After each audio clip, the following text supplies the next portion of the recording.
ازيكم حبايبي؟ عاملين ايه؟ وحشتوني جدا جدا. النهارده تعالوا نجهز مع بعض الشنطه، شنطه الميك اب. وانا رايحه كنت بعمل لكلاينت.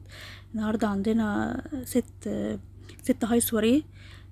هعمل لهم الميك اب وانزل لكم طبعا اكيد الصور والشغل بتاعي.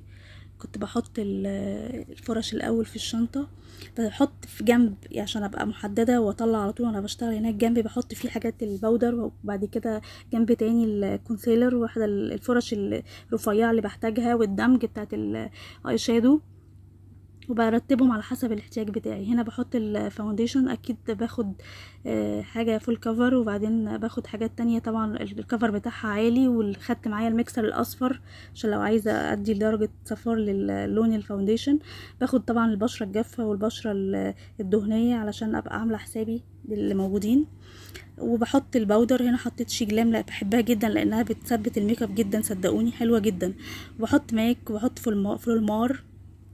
هنا بوريكم ندى سالم اللي هو هايلايتر، وعايزه اقول لكم روعه. وده برضو جلو واللوس جليتر بتاع ندى سالم روعه جدا، احلى من افرة بكتير طبعا. هنا بحط كل اي حاجه ليها علاقه بالجليتر، سواء ليكويد او لوس جليتر او لوس بيجمنت.